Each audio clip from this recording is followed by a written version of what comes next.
A Organização Mundial da Saúde divulgou uma mensagem mais otimista quanto à pandemia de Covid-19 na Europa e para o órgão, o continente se encaminha para o fim da pandemia, muito por conta da proteção, claro, que as vacinas promovem contra a doença. Sobre esse assunto, nós vamos conversar a partir de agora com o Dr. Jarbas Barbosa, ele que é médico sanitarista e diretor assistente da Organização Pan-Americana de Saúde.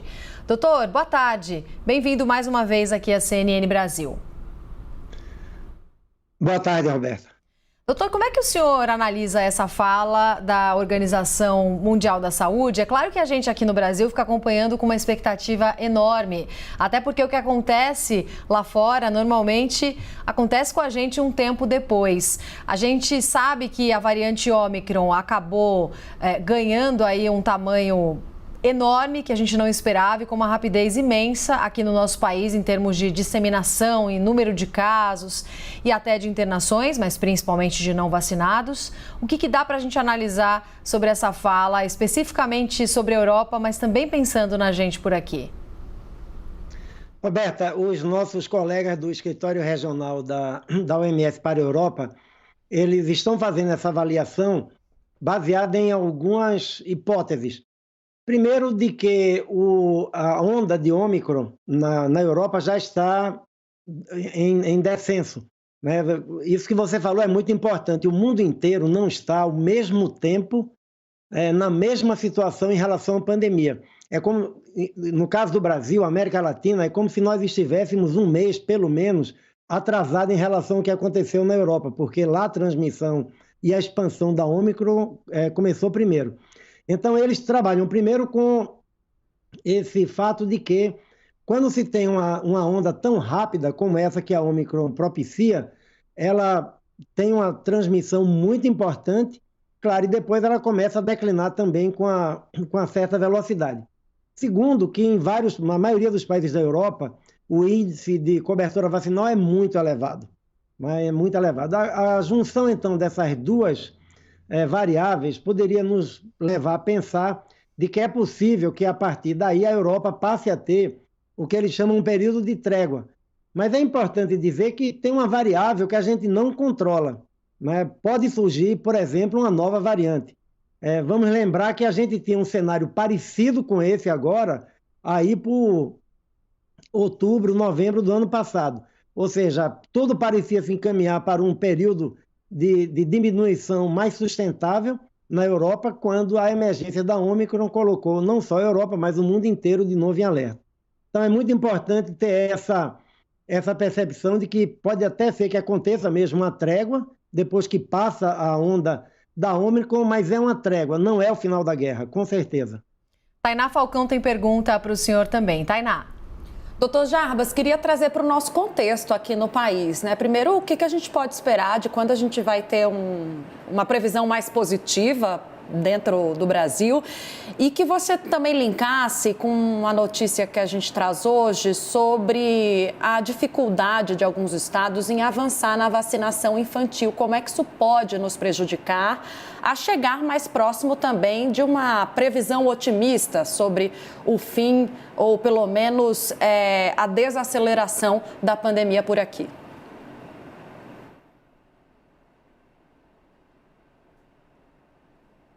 Eu acho que o Dr. Jarbas travou, hein? Travou a internet. Tainá, acho que sim. A gente vai tentar restabelecer a conexão com o doutor para a gente seguir falando sobre a pandemia e sobre essa fala da Organização Mundial da Saúde. Dr. Jarbas, o senhor conseguiu escutar a pergunta da Tainá? Ou quer que ela faça um remendo? Conseguiu? Pode responder então, tá tudo certo. Sim. Tainá, como eu falei no começo, nós temos um atraso em relação à Europa, digamos assim, porque lá a transmissão da Ômicron começou primeiro. Eu não gosto muito de fazer previsões, mas se a gente puder comparar o que acontece hoje na América Latina com o que aconteceu na África do Sul e com a Europa, a gente provavelmente estaria atingindo o pico da transmissão aí pelo meio do mês de fevereiro. E a partir daí a gente poderia ter já um período de diminuição. Para isso é importante, primeiro, manter os cuidados, né? A máscara bem utilizada protege contra a Ômicron, a Delta, a Gama, o vírus original, protege contra todas variantes do SARS-CoV-2.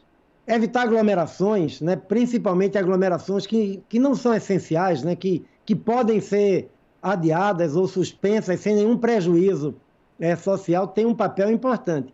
E o terceiro é a questão da vacinação que você mencionou. O Brasil tem avançado muito em relação à vacinação, né, como resultado da força que tem o Programa Nacional de Imunizações no Brasil. Mas é importante, além das crianças que você mencionou, que a gente olhe as pessoas que ainda não completaram o seu esquema de vacinação. Quando a gente olha os dados, em alguns estados brasileiros tem uma diferença grande entre quem tomou a primeira dose e quem tomou a segunda, ou seja, há milhões de pessoas que precisam tomar a segunda dose e milhões de pessoas que precisam tomar a terceira dose. Porque também está bem comprovado, no caso da Ômicron, principalmente pessoas de mais idade, pessoas que têm doenças crônicas, pessoas que têm comprometimento do sistema imunológico, se não tomam a terceira dose, elas não estarão protegidas. Então é importante seguir as recomendações que o Sistema Único de Saúde, o Ministério da Saúde, no caso do Brasil, tem feito em relação à terceira dose e completar essa vacinação. Quando a gente olha os dados aqui dos Estados Unidos, também dados aí do Brasil, nós vemos que as UTIs estão cheias de pessoas que não se vacinaram ou que tomaram o esquema incompleto de vacinação. Foi muito difundido uma notícia, nem uma notícia, um rumor, né, de que pessoas que tiveram Covid não precisam tomar todas as doses, basta tomar uma dose que está protegida. Isso não é verdade. A infecção natural pela Covid também é temporária, né, também se esvai com o longo do tempo, ou seja, mesmo quem teve Covid precisa tomar o esquema completo. Aqui nos Estados Unidos eles divulgaram um dado interessante, e eu ontem vi, acho que aí do Rio de Janeiro, algo muito parecido. O risco da pessoa fazer uma forma grave de Covid agora, com a Ômicron, ir para um hospital, uma UTI e morrer, é 68 vezes maior. Não são 6 nem 12, 68 vezes maior entre não vacinados quando comparado com pessoas que têm um esquema completo. Então eu diria que, além de ampliar a vacinação em crianças, como está sendo feito, continuar ou concluir a proteção desses grupos mais vulneráveis, que são os que fazem mais formas graves, os idosos, pessoas com doenças crônicas e imunodeprimidos, é fundamental. Sim. Agora, doutor, muito importante esse ponto que você tocou da diferença, né, para os não vacinados, que os números só ressaltam, deixam ainda mais clara a importância da vacinação para a Covid-19, para a gente chegar ao que seria o fim dessa pandemia. Mas a Organização Mundial da Saúde, para falar nesse caminho para o fim na Europa, considerou alguns outros fatores também, como o fim do inverno, por exemplo, inclusive além da vacinação que você explicou. Mas sobre as variantes, que é um fator que a gente não consegue controlar, existe alguma evidência científica ou alguma informação técnica que possa nos fazer acreditar que as próximas variantes não seriam muito prováveis e, portanto, estaríamos no caminho do fim? E essa subvariante da Ômicron, que já está sendo identificada em algumas regiões, doutor, ela exige preocupação? Deixa eu começar pelo fim. A subvariante da Ômicron, até aqui, tem mostrado um comportamento muito semelhante à Ômicron. Muito transmissível, então se espalha com uma facilidade muito grande, mas não produz casos de maior gravidade, seja porque agora a população está mais vacinada, seja pelas próprias características dessa variante. Mas é preciso manter o cuidado, né? A gente vê agora o Brasil com 1.000 mortes num dia, o que é um número muito importante, claro, é 1/4 das 4.000 mortes que o Brasil teve naquele pico da transmissão da gama, né? A diferença é que agora as pessoas estão vacinadas. Naquela época a gente não tinha ainda vacinação. Agora as pessoas estão protegidas. Mesmo assim, quem está com o esquema incompleto ou não vacinado pode adoecer de forma grave e morrer pela variante Ômicron. Não pensemos que é um resfriado ou uma gripe. Isso absolutamente não tem nenhuma base científica. Segundo, sobre novas variantes, é absolutamente não previsível. Nós estamos exatamente agora no período de maior risco para aparecerem novas variantes. Por quê?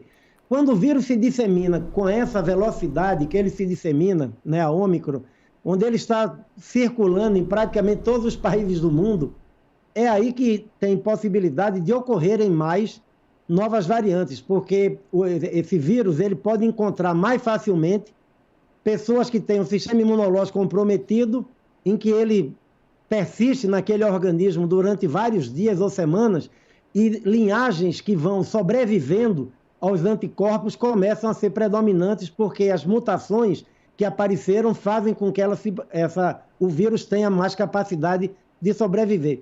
É assim que aparecem as mutações. Então, claro, quanto menor é a transmissão do vírus, quanto menos gente infectada no mundo você tem, estatisticamente, há menos chance de ocorrer uma nova variante. Então, é um período que a gente precisa manter uma vigilância muito forte, né? A vigilância genômica, observar se há novas variantes surgindo, porque ninguém quer que aconteça o pior cenário de surgir uma variante que reduza muito a efetividade das vacinas atuais, ou seja, que seja capaz de escapar dos anticorpos produzidos pelas vacinas. Com certeza. Doutor, a Basília Rodrigues tem uma pergunta para o senhor. Oi, doutor, tudo bem? Obrigada pela entrevista. Impressionante. Agora, então, saber que o senhor que está com o breaking news nas mãos, né? O senhor que vai declarar aí o fim da pandemia ou nos dar essa informação. Novamente, obrigada pela entrevista. Olha, a gente sabe que o coronavírus trouxe uma série de palavras novas para o nosso vocabulário, como esta, pandemia. A minha pergunta é bem leiga. Depois da pandemia, o que tem? O coronavírus vira uma epidemia ou não vai ter essa nomenclatura? O que acontece com o coronavírus? Boa tarde, Basília.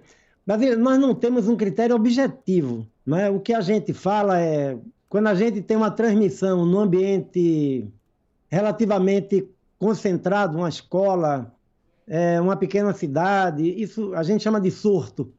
Quando isso é mais amplo, né, a gente chama de epidemia. E quando essa epidemia se espalha por vários países do mundo, a gente chama de pandemia. A AIDS, por exemplo, era chamada no começo, sempre foi de pandemia, porque ela se espalhou rapidamente, o HIV, para vários países. O final da pandemia, dessa pandemia atual, nós não temos ainda condições de prever quando será.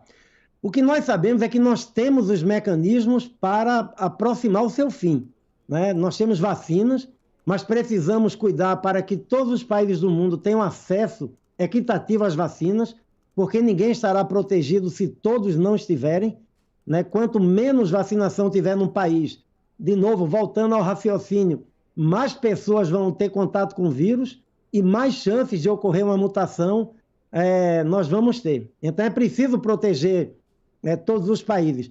Isso pode levar algum tempo, né? A nossa meta é que todos os países do mundo alcancem pelo menos 70% de cobertura vacinal até junho. Se isso for alcançado, se essa hipótese da Ômicron, com essa disseminação tão rápida, né, também ter uma diminuição mais rápida, a gente pode ter aí um período de mais calma na transmissão, mas isso não significa que a pandemia terá acabado, porque muito provavelmente nós ainda poderemos ter surtos, e surtos importantes, principalmente entre pessoas não vacinadas. Nós vimos esse fenômeno na Europa, né? Na Europa a gente tinha uma cobertura vacinal que não era homogênea em alguns países. Então, na Itália e na Alemanha, que tinham, na média, uma boa cobertura vacinal, mas em determinadas áreas onde se concentravam os movimentos anti-vacina, eles tiveram surtos importantes. Então, esse é um cenário provável que a gente vai ter ainda durante esse ano de 2022.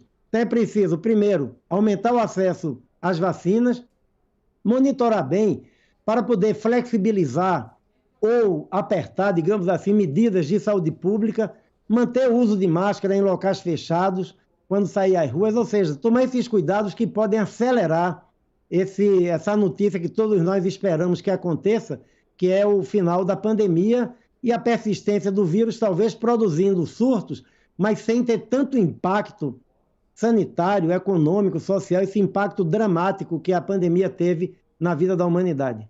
Com certeza. Doutor Jarbas, muito obrigada por mais essa entrevista com a gente aqui na CNN.